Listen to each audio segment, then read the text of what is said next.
Здравейте отново на всички гледащи. Днес отново ще се върнем към халето, което направихме едно от предишните видеа. След като сме го завършили модела, сме го номерирали, сложили сме всичките необходими префикси за part и за assembly префикс, изчертали сме вече всичките чертежи и трябва да преминем към експорт. Един от важните експорти, това ще бъде ето така наречения Bill of Materials или таблица с всички необходими, с целия разкрой на всичките стомани и в които репорти ще бъде така по този начин синтезирана информацията, колко количество ще ни трябва от този профил 1300 примерно, с необходимите дължини, тегла, общ брой и как това бързо и лесно да се случва автоматизирано в текла. И ще стъпим първоначално върху този материал лист, който е създаден от Trimble, но там не се подрежда много добре и четимо информацията и затова малко ще го модифицираме. Като го отворим в Excel, съответно ето тези всичките да бъдат в различна колонка, всеки един профил, за да може да се селектира и да се обработват по-лесно данните след това. Ето така по този начин. Всеки един профил ще бъде в отделна таблица, името ще бъде в отделна колона, съответните дължини ще бъдат в отделни колони и така нататък. И втория вид експорт е така в Excel с помощ на таблица.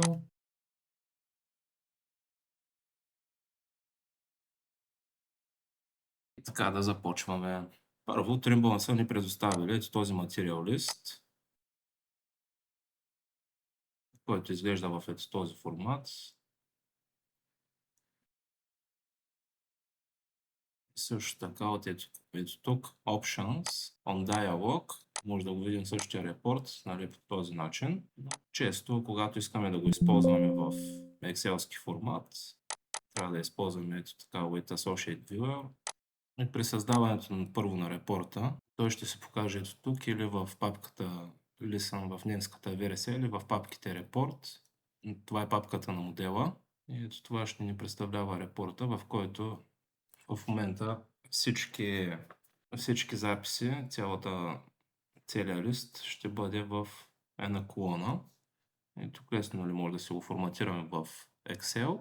И за да форматираме тази количествена сметка или този репорт, ето тук отново в темплейт едитора, както беше по-рано за чертежите, където показахме как да си форматираме тези таблици. Отново да се показва количествена сметка ето тук. Таблица с профили, дължини, стомани, видове на стомани, класове, общо тегла примерно за едно асембле. Така и тук в тези репорти, отново по същия начин, от темплейт едитора, от ето тук. Трябва да си отворим ето този репорт, който е с материал лист. Аз съм го сложил в момента отново в run фолдъра. Него ще го форматираме малко, да добие малко по-добър вид.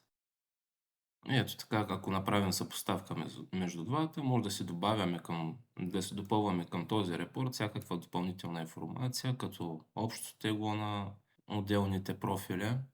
Ето този с дължина 10 метра и 26 мм, 12 бройки от него и общата дължина.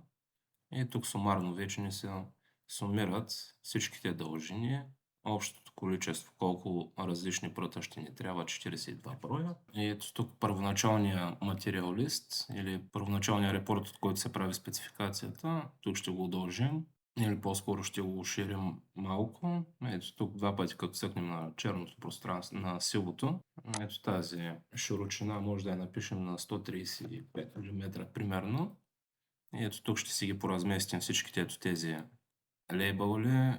Цялата информация ще я поразместим малко, така че да добавим полета, които ще са ни полезни и които ще ни трябват. И тук хубавото какво е, че ето този репорт, който е записан в run фолдъра в момента, в темплейт, ето този същия, представлява в един текстов едитор, ако го отворим, точно ето тези записи, което ще ни е много полезно и лесно за форматиране и за разбиране, ако използваме съответния AI инструмент, било то Codex, Quadcode, Gemini или който и да е агент, ще свърши тази работа вместо нас. Няма нужда да цъкаме всяко едно, да го разделяме, да го подреждаме и така нататък. Директно.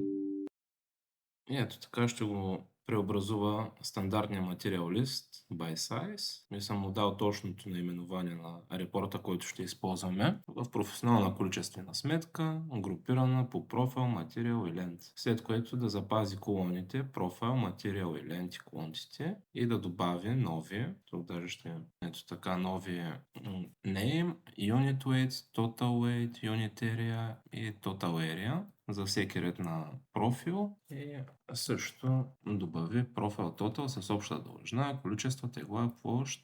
Добави повтарящ се header с информация за проекта при запълване на лист във формата A4, т.е. да имаме втора страница, трета страница при по-големи проекти, да не се получи така, че да имаме един дълъг безкрайен лист. И в футъра също така да направи само единствен футър най-накрая, най-отдолу, който да не се повтаря на всички страници, защото това ще бъде грешно. Тук трябва да се уточни. И с общо количество, тегло, площ и обобщена само на последната страница. Да не променя оригиналния файл, да не използва генератори. Тук генератори имаме предвид, че понякога си помага с Python и не ни върши толкова добре работата, колкото ни трябва.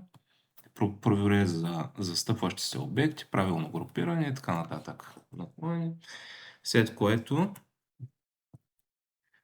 като му го дадем този промпт на ChatGPT или на CloudCode, той ще го направи този файл. И ето така, тук се създава вече един план за действие. Тук прочита какво има в ето този файл. Тук ще се запознае с всичко, ще се провери в интернет, ще се намери всичките функции, които му трябват, как работи репорта, по-скоро как работят .rpt файловете. И ето сега ни създаде чисто нов репорт, QTO. И ето тук е всичкото, което го представлява в този текстов формат. И накрая ще се направи проверка за групиране, подравняване, застъпване на отделни елементи. Тоест, ако някое текстово поле е прекалено много широко, да си го свие. Вече е готово. Материал лист, QTO, групиране по профил, материал, лент.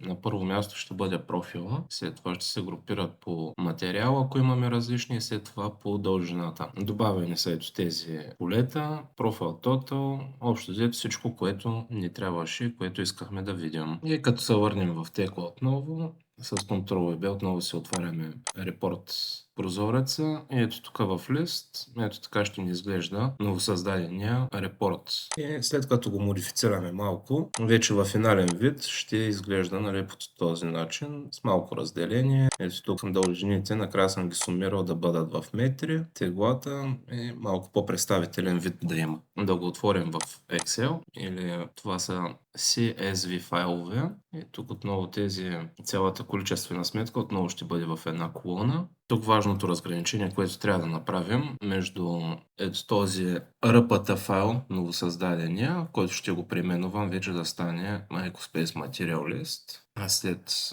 необходимите модификации. Ето това е CSV Report. Тук и двата файла са текстови шаблони в Tekla, в темплет едитора. Тук разликата между двата файла. Tekla генерира CSV файл. Tekla изчислява отделните value fields, т.е. те ще бъдат разграничени и това разграничаване ще се извършва с точка и запетайка. Това ще означава нова колона, т.е. на всеки един профил. Това ще отдели цялата колона с всичките профили, ще ги раздели от имената.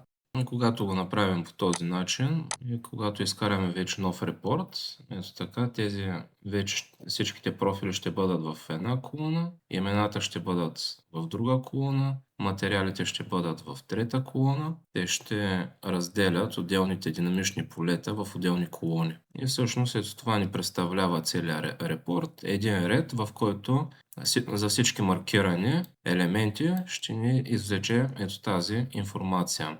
Profile, get value, profile. Не е кой знае колко сложно, въпреки че визуално не изглежда много добре и приятно за окото, но тук може, ето така, ако се отворя, може да видите колко много неща може да се извикват и да се правят всякакви видове репорти. Ето тук за асемблите, примерно, за всяко едно нещо, за всяко едно асемблия, за партове. Тук са ни всичките динамични полета за партове, най-отгоре, после са асемблита и най-накрая имаме вече репорти за текущия чертеж, няма да използваме. Това е само за drawing, когато искаме да правим репорти. И от диалоговия прозорец на чертежите, ето този drawing list. Ако се изберем ето този drawing list, маркирани са всичките и create from selected или от избраните, покажат workshop drawing със съответните марки, асемблита със съответните номера и всички чертежи, които са генерирани в момента. И от тук може да си добавяме абсолютно всякаква информация отново. Ако си добавим ревизия, примерно само на асемблите с beams и добавим само днешна дата, при репорт от Create from All ще натисна този път. От тук Drawing Revision и мога да видя кои чертежи с каква ревизия са, кога са създадени, информация за всичките ревизии, за всички чертежи. Функциите не спират само до тук, но може да се правят дори в HTML формат, където изглежда дори още по-добре и директно да си имаме отдолу бутон Print, като това ще ни бъде съответно първа страница, втора страница. И това са репортите за чертежи. Другото, с което борави Tekla, са така наречените XLTX файлове, които са предназначени да имаме ето такъв шаблон, в който да си имаме съответно сортиране на всичките колони. Ето така се прави, когато искаме да изберем шаблона, който показахме току-що, който ще е предефиниран и когато го експортнем, в Excel ще се покажат ето така за всеки един HEA 300 примерно, колко количества ще ни трябва, т.е. колко метра, колко бройки, общото тонаж, общо килограми, Surface Total Area, общата площ на профилите, за SHS ще ни трябва толкова, 100 по 5, за тези ще ни трябва толкова, 150 по 5, за тези ще ни трябва толкова общо.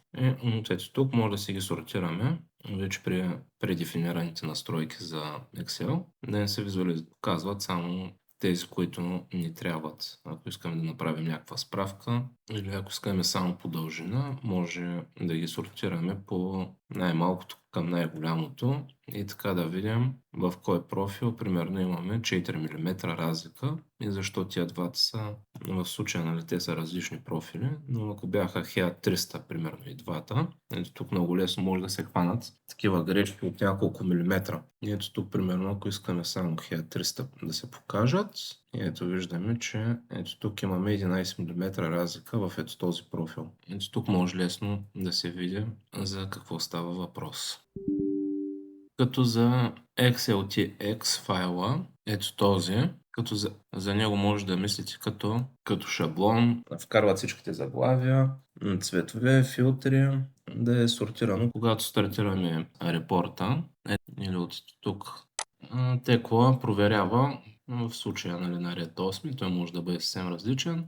Дали ето този профил, не, материал, лент, всичките ето тези имена и поставя във всяко едно поле в съответната екселска колона, добавя всичките записи от динамичните полета. И като този последния ред файл XLTX, Tekla го приема този като header, в който ще използва всичките наименования. Profile, Name, Material, Length, Quantity, всичките, ето тези трябва да са по същия начин наименувани.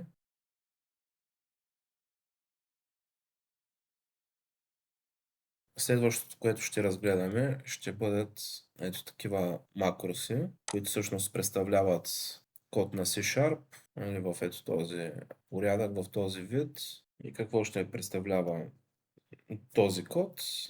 И тук ще си оптимизираме cutting list, така наречения. Тук трябва да се изберем дължината на профилите, от които ще се режат. Тоест за профили от порядъка на 12 метра, то какъв разкрой би се получил и какъв остатък от дължина би се получил. И тук съм го направил така. 1300 отново съм избрал само тези, ето тези, които са в групичка през 1 метър. И един прът съм го оставил на S355 и той се сортира отделно. И ето тук, ако искаме да го променим ето този единия прът, просто си селектираме всичките, те се променят и след което, ако искаме да направим същия разкрой за цялото хале, отново на 12 метра, това е най-използваната дължина на 12 метра. Ето така ще ни изглежда, нали, пълния разкрой на цялото хале с всичките отделни пръти. Като тук, примерно, на прът четвърти, това е от 1300, на прът четвърти, един ще отиде с 9 метра дължина, втория ще отиде с 3 метра дължина. И тук кода проверява използваемостта да бъде максимално висока. Като виждаме само ето тук, имаме неизползваеми парчета от 5 метра, 989 мм. Нарочно съм ги оставил така с 11, за да не може да паснат никъде другаде. И примерно за SHS 150 по 150 кутия. Тук ще имаме по 206 мм остатък, тук ще имаме 3,50. Съответно тези 3,50 не могат да се използват никъде другаде и остават като фирал. И съответно от SHS 200 по 200, тук остатък няма никакъв, всичко се използва на 100%. И тук, ако искате да си направите същия HTML репорт, както съм го показал, може да използвате ето този промпт. Няма да го направя от първия път, както при мен, но ще е достатъчно добро за начало, след което може да се го модифицирате. Като всички ето тези CS означава за C-Sharp, че всичко е писано на C-Sharp. Ако ги сортираме, ще видим, че Tekla ни предоставила доста скриптове, с които може да работим, да боравим и от които да извличаме информация. И съответния AI, като му зададем ето тази папка за моделиране, оттам може да прави доста добри скриптове. Това е само като за начало, нали? Но също ни предоставила например, copy to another object multiple. Ако искаме един елемент, например, ето този регел, да не го копираме на всяка колона, ами директно да го изкопираме с един бутон. Ето така, примерно, селектираме си обекта, избираме си copy to another object multiple, избираме си source обекта първоначалния, от който се намира и след което трябва да селектираме всички останали и middle клик. И ето така се разкопираха всичките с едно натискане на бутона. И винаги може да си проверим кода какво прави всъщност. Ето тук десен бутон Edit, отваря се и този в случая не е много дълъг, защото доста от нещата са предефинирани. Другите са примерно Create Plate from Part, да ни създаде плоча от part. И само ще отворя една скоба, че тук в Tekla Warehouse може да намерите най-различни вече създадени компоненти, например за изчертаване на кули.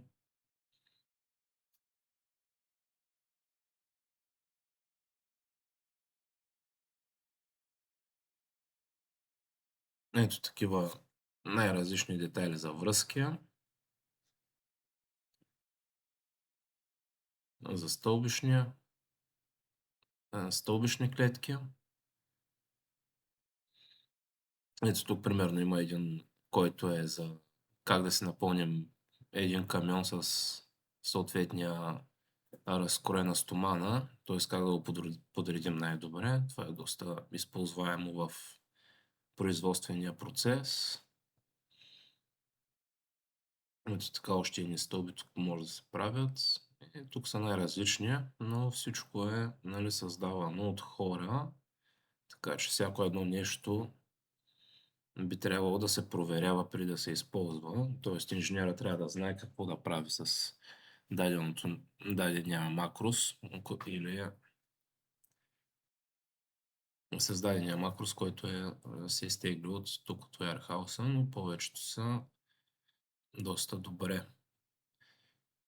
Има тук там някои грешки, но те са доста незабележими. Ето тук примерно за парапети как да се правят по най-добрия начин. И още доста неща. Препоръчвам на всеки да отдели малко време да разгледа Tekla Warehouse, защото има доста полезна информация тук. И така важното разграничение накрая от точка RPT файловете. Това ще са файловете, които ще се генерират в този вид. Това ще са XSR файловете. Ето тези XSR. Когато сложим .html,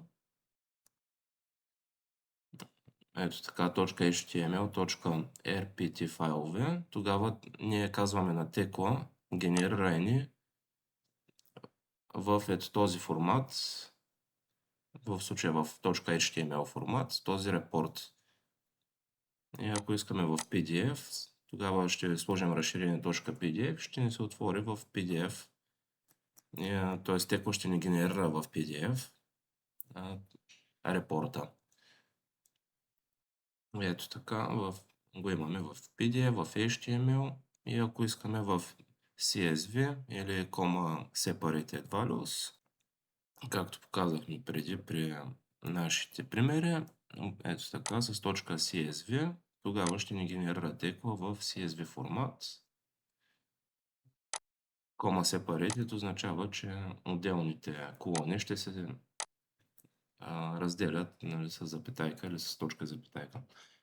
И ако искаме да използваме с шаблон, ето така с .xlshex, тогава казваме на текла генерирай ни ето този репорт в екселски формат. А когато нямаме уточняващо съкръщение преди .rpt, ето тук, ето това не е уточняващото, какъв репорт искаме да създадем, кой вид. Надявам се това да ви е било полезно и интересно също така. Ако нещо съм пропуснал и искате да се добавят нови функционалности, нови примери за репорти, а и не само, коментирайте отдолу във видеото, споделяйте го. До следващия път.